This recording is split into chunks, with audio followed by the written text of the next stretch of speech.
सो Hema friends welcome. सो देखिए ये है श्रुति शर्मा जिन्होंने फर्स्ट रैंक हासिल किया था, उनके आंसर बुकलेट। और आज हम इससे इंग्लिश सीखेंगे और हम एनालाइज भी कर रहे हैं क्वेश्चन के आंसर को, किस तरीके से एक आंसर लिखा जाता है। और उससे दूसरी बात, हम इससे इंग्लिश सीखते हैं जिससे आपको कहाँ कहाँ फ़ायदा होगा। आपके इंटरव्यू में तो फ़ायदा होने ही वाला है, क्योंकि आपको मुँह से बोलना पड़ेगा वहाँ पर। और आपको हाथ से कहाँ लिखना होता है, आंसर राइटिंग में लिखना होता है मेन्स की। और प्रीलिम्स के जो क्वेश्चन होते हैं उसकी इंग्लिश तो आपने देखा होगा एकदम तूफ़ानी है, राइट। तो इंटरव्यू में, आंसर राइटिंग में, और दूसरा है हमारा नोट्स मेकिंग में, ये सारी चीज़ों में आपको इंग्लिश मदद करने वाली है जो भी हम सीख रहे हैं। तो हम क्या करते हैं, कोई भी एक कॉन्सेप्ट उठाते हैं या फिर कोई फ्रेजल वर्ब उठाते हैं, ओके, या फिर हम कोई टर्म उठाते हैं या फिर कोई भी चीज़ वोकैबुलरी का पार्ट हो गया वो उठाते हैं और हम उसे डिटेल में पढ़ते हैं। तो आज भी हम वैसे ही करेंगे। अगर आप इंटरेस्टेड है तो इस वीडियो को लास्ट तक देखें, और अगर वीडियो पसंद आता है आपको तो दूसरों को बताना है, ना पसंद आया तो मुझे ज़रूर बताएं कि आपको ये वीडियो क्यों पसंद नहीं आया, ओके। तो देखिए यहाँ पे हम एक छोटे से वर्ड को पहले देख लेते हैं। फेमिनिज़म, ये क्या है, एक नाउन है। तो देखिए आप मुझे एक चीज़ बताना है आपको, ताकि आपको ये समझ में आ जाए कि मैंने यहाँ पे इज़ क्यों लिखा गया है, यहाँ पे मैंने आर क्यों नहीं लिखा, ओके। ये चीज़ आपको समझ में आ जाएगी इस वीडियो, इस थोड़े से कॉन्सेप्ट के बाद। देखिए मैं आपके सामने कुछ वर्ड लिख रहा हूँ। यहाँ पे मैंने लिखा वाटर, ओके, थोड़ा पेन चलता नहीं है पता नहीं क्यों। और एक मैंने लिखा यहाँ पे एयर, ओके।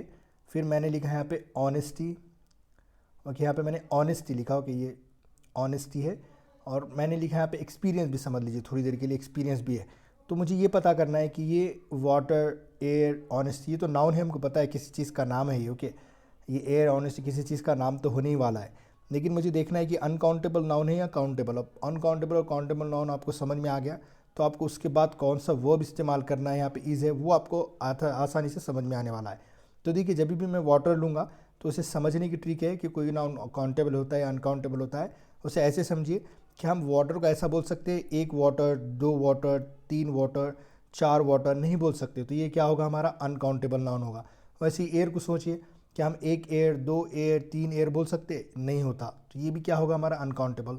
ऑनेस्टी को बोल सकते कि हम एक ईमानदारी, दो ईमानदारी, एक ऑनेस्टी, दो ऑनेस्टी नहीं बोल सकते। तो ये भी हमारा अनकाउंटेबल नाउन होगा। वैसे एक्सपीरियंस को भी बोल सकते हैं आप। सो ये वाटर के बाद अगर मैंने एस लगा दिया तो ये बिल्कुल मायने ही बदल देगा। इसके मायने होता है समंदर, या समझिए जो ओशन होता है हमारा, उसके मायने हो जाते हैं। वाटर्स, वाटर बॉडी एक अलग होता है, वाटर्स बॉडी अलग होता है, राइट। तो समंदर को डिनोट करता है एक तरह से। तो होप अगर ये आपको समझ में आ गया होगा कि ये वो अनकाउंटेबल और काउंटेबल नाउन की मैं बात कर रहा था। तो आप अब आपको ये समझ में आ गया कि फेमिनिज्म ये क्या है, हमारा अनकाउंटेबल नाउन है, ओके। अनकाउंटेबल नाउन लिख रहा हूँ मैं। और नाउन तो पता है आपको, कोई चीज़ का नाम हो सकता है, कोई इंसान का, कोई जानवर का, कोई जगह का, ये हमारे नाउन होते हैं, ये आपको पता होगा, ओके। सो इसके बाद देखिए अनकाउंटेबल नाउन कभी भी आया तो हमें क्या लगाना है, सिंगुलर वर्ब। सिंगुलर वर्ब क्या बोला मैंने, सिंगुलर वर्ब। और एक छोटा सा देखिए डेमो, मतलब सिंगुलर वर्ब क्या होते हैं, इज़ होता है, ओके, ये हैज़ होता है, ये क्या है, हमारे सिंगुलर वर्ब है। जैसे मुझे बोलना है feminism has its own privileges, okay, मतलब फेमिनिज्म के अपने ही फ़ायदे होते हैं, ओके, अपने ही प्रिविलेज होते हैं, ओके। इस तरीके से आप बोल सकते हो कि feminism is for everybody, feminism सभी के लिए है। तो ये इज़ क्यों आया आपको पता लग गया होगा। तो आज का हमारा ये कॉन्सेप्ट था एक, हमने इसे सीख लिया। हमने नाउन के बारे में सीखे, कोई नाउन अनकाउंटेबल कैसे होता है और काउंटेबल कैसे होता है, उसे सीखने की ट्रिक क्या है। उसके बाद देखिए आज हम क्या सीखने वाले, क्योंकि आपका टाइम वैल्यूबल है तो इसीलिए मैं आपको पहले ही बता देता हूँ। और एक कॉन्सेप्ट की जगह आप बहुत सारे कॉन्सेप्ट सीखोगे एक ही कॉन्सेप्ट से। तो आप नोट बना सकते हैं इसके, फिर स्क्रीनशॉट खींच के इसके 2-3 बार दिन में देख लेना है, तो आपको हमेशा याद रहेगी, ये मैं बोल सकता हूँ आपको। तो देखिए हम ओवर, ये प्रीपोजिशन है, ये और भी है वैसे, और तो छोड़ दीजिए, और नहीं आएगा हमारा। इन है, ओके। और इसके साथ कुछ और प्रीपोजिशन देखेंगे हम, जिससे आपको आसानी से समझ में आएगा, ओके। अब उससे पहले मैं एक और चीज़ बता दूं, तो कुछ चीज़ें ना नाउन भी हो सकती है, प्रोनाउन भी हो सकती है, या कंजंक्शन हो सकते हैं, एडवर्ब, कई पार्ट्स ऑफ स्पीच होते हैं। तो वैसे ही नाउन भी हो सकता है, लेकिन मैं आपको और डिटेल में बताने वाला हूँ, तो टेंशन नहीं लेने का। ये भी क्या है, हमारा एक तरह से प्रीपोजिशन का ही पार्ट है, ओके। तो हम ये सारी चीज़ें देखेंगे और मैं इसके अलावा भी कुछ चीज़ें बताऊँगा। तो एक कॉन्सेप्ट से आप कई चीज़ें सीखोगे और आपको जुमले बनाने आएंगे, सेंटेंसेस बनाने आएंगे, ओके। तो चलिए मैं आपको अपने स्लाइड पर लेकर चलता हूँ। सो देखिए हम हमारे प्यारे से स्लाइड पे आ गए हैं, English for UPSC and exam, okay, other exam as well. So ये चीज़ें हमारा सारे कॉन्सेप्ट हम इसी से सीखते हैं। तो आज देखिए हम क्या सीखने वाले हैं, मैंने आपको बता दिया हूँ पहले ही, प्री पोजिशन सीखने वाले। तो यहाँ प्री में ही लिखा हुआ है पहले, प्री के माने होते हैं पहले, और पोजीशन तो पता है कि आपको कोई चीज़ की पोजीशन, ओके, कौन से दर्जे पे चीज़ वो देख रहे हैं हम। तो हम यहाँ पे प्री पोजीशन, और ये पेन थोड़ा सा काम नहीं कर रही है इसलिए मैं कम लिख रहा हूँ उस पर, ओके।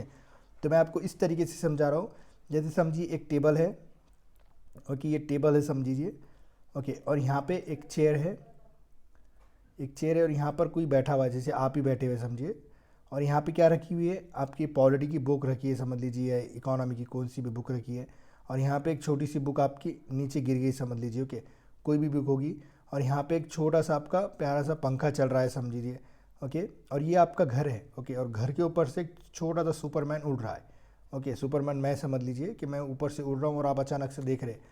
तो आप सोचिए ये जो फ़ैन लगा हुआ है यहाँ पे कौन सा प्रीपोजिशन, अब हम तो हिंदी में तो ऐसे ही बोलते कि किताब टेबल पर रखी हुई है, पंखा ऊपर है, सुपरमैन ऊपर से उड़ रहा है, मेरी किताब नीचे है, ओके, और एक बॉक्स है समझ लीजिए, यहाँ पे हम क्या बोलते हैं, यहाँ पे किताब ले रहे हैं हम, तो यहाँ पे हम बोलते हैं कि बॉक्स में किताब है या बॉक्स के अंदर किताब है, ऐसे हम कई सारी चीज़ें बोलते हैं।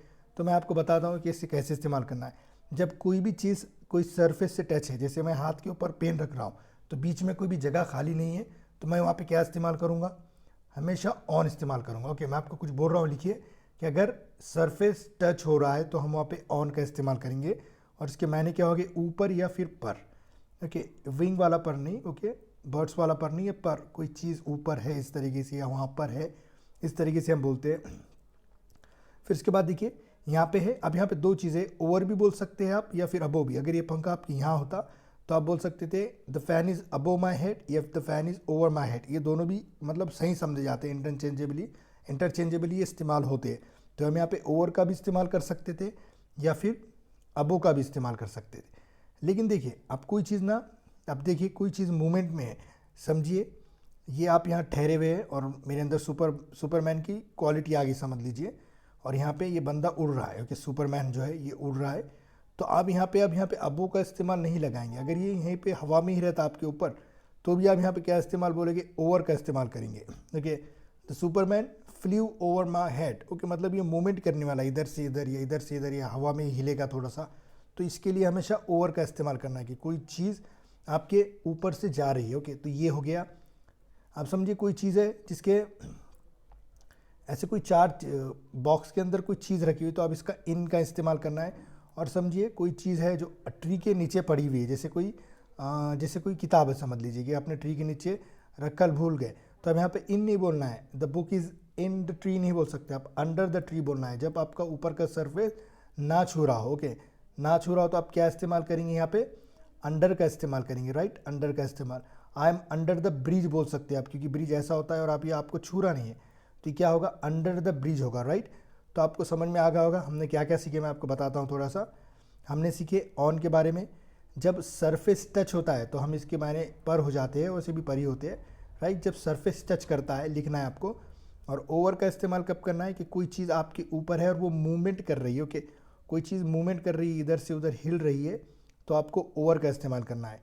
और अंडर का इस्तेमाल कब करना है, कि कोई चीज़ आप मतलब में बोलना चाहती है, नीचे या अंदर बोलना चाहते हैं, और ऊपर का सरफेस आपको टच नहीं कर रहा है, तो आप यहाँ पे क्या इस्तेमाल करोगे, अंडर का इस्तेमाल करोगे। और इन का इस्तेमाल कब करोगे आप, जब कोई चीज़ में बोलना है आपको, जैसे चार दीवारें और यहाँ पर आप अंदर है, घर में बोल सकते हैं, बॉक्स में, ओके, ड्राफ्ट में, इस तरीके से आप इसका इस्तेमाल कर सकते हैं। और अबो कब करना है आपको, ये अबो कब करना है, जैसे फ़ैन आपके हेड पर है, आप बैठे हुए नीचे लेकिन टच नहीं कर रहा है, लेकिन वो हिल रहा है लेकिन जगहों पर है, तो वहाँ पे आप किसका इस्तेमाल कर सकते हैं, अबो का इस्तेमाल कर सकते हो। तो मुझे यकीन है कि आपको प्रीपोजिशन समझ में आ गए, ऑन, ओवर, अंडर, इन। अब देखिए थोड़ा ये जो हमारा ओवर प्रीपोजिशन है ना, ये थोड़ा ज़्यादा ही डिटेल में इस्तेमाल कर सकते हैं हम, क्योंकि अभी आपको डेफिनेशन से क्या होगा समझ में आ जाएगा कि ओवर हम बहुत जगह इस्तेमाल कर सकते हैं। जैसे मैं आपको बता देता हूँ, तो सब में पहले मैंने आपको मूवमेंट के ऊपर बता दिया है कि कोई चीज़ अगर से मूवमेंट हो रही है, मतलब कोई हिल रही है चीज़, तो आपको ओवर का इस्तेमाल करना है, ओके। और हम ऐसे ही बोल सकते हैं ना कि कोई चीज़ को बताने के लिए काउंटिंग कर रहे हैं हम, कि कोई चीज़ है मोर देन, कि जैसे हम बोल सकते हैं there were over 100 students in my class, okay. तो इस तरीके से भी मैं कोई एस्टिमेशन बता रहा हूँ, तो मैं क्या लिख सकता हूँ, देयर वर, ओके, कितने स्टूडेंट्स बोल रहा हूँ मैं, देयर वर ओवर, तो ये किस में बताना है, 100 students, okay, 100 students in my class, okay. मतलब देयर ओवर के मायने का एक तरह से एस्टिमेट बता रहा है कि मोर देन 100 से ज़्यादा ही होगे मेरे पास, तो आप एक सेंस इस्तेमाल कर सकते हैं। और दूसरा सेंस होता है कि कोई टाइम को बताने, जैसे हम बोलते हैं ना, over a period of 3 centuries, over a period of 3 days और 4 डेज, इस तरीके से भी बता सकते हैं आप, राइट। सो ये सारी चीज़ें, ओके, मैं आपको बता रहा हूँ कि ये ऐसे भी इस्तेमाल होते हैं, ओके। एंड टेक ओवर भी बताया था आपने, टेक ओवर, ये एक फ्रेजल वर्ब भी है, ओके। ये टेक ओवर, तो इस तरीके से एक वर्ब हो सकता है। ये टेक क्या है, हमारा एक वर्ब है, ओके, और ये हमारा क्या है, प्रीपोजिशन। तो ये दोनों को मिला के हम फ्रेजल वर्ब बनाते। तो ऐसी भी होता है कि आपको तो पता है टेक ओवर करना, कोई समझिए कोई बाहर देश का, जैसे कोई राजा टेक ओवर करता है ना, जैसे मिलिट्री, अगर मिलिट्री चाहे तो गवर्नमेंट को हटाकर टेक ओवर कर सकती है सारे एडमिनिस्ट्रेशन के काम, राइट। सो वो मिलिट्री रूल जिसे कहते हैं हम, सो वो टेक ओवर करना होता है। तो इस तरीके से आप एक ही चीज़ से कई सारी चीज़ें सीख सकते हैं, ओके। तो मैं आपको अब आंसर बुकलेट पे लेकर चलता हूँ। सो देखिए अब हमने क्या क्या सीखा था। हमने सीखा था टू, अच्छा टू के बारे में बोलना भूल गया मैं आपको, कि समझिए आप कोई जगह जा रहे हैं, जैसे आप जा रहे हैं दिल्ली, तो आप यहाँ पे डायरेक्ट बोल सकते हैं कि मैं दिल्ली को जा रहा हूँ, कि मैं दिल्ली को जा रहा हूँ। और एक होता है टूवर्ड्स, टूवर्ड्स का भी आप इस्तेमाल टू की जगह कर सकते हैं, लेकिन कैसे, समझिए आप जा रहे हैं, समझिए कॉलेज, ओके, लेकिन कॉलेज में जाते जाते आप अपने दोस्त से भी मिलकर जाओगे, उसके घर पे भी जाओगे या कहीं वो बैठा हुआ है तो उससे भी मिलकर जाओगे, तो आप क्या बोलोगे, I am going towards the college, मतलब मैं कॉलेज की तरफ, I am going towards college, कि मैं कॉलेज की तरफ जा रहा हूँ, मतलब मैं बीच में कहीं और भी रुक सकता हूँ। लेकिन टू एक मतलब एक ही डायरेक्शन में आप जाने वाले हो, और वहीं जाकर क्या करोगे, आप जाके लैंड हो जाओगे। इस तरीके से आप इसका इस्तेमाल कर सकते हैं। तो आज हमने प्रीपोजिशन को अच्छे से देखा, और भी बहुत सारे प्रीपोजिशन होते हैं। अगर आप चाहते हैं कि मैं इसका डिटेल में वीडियो बनाऊं, तो आपको क्या करना है, एक छोटा सा प्यारा सा कमेंट करना है।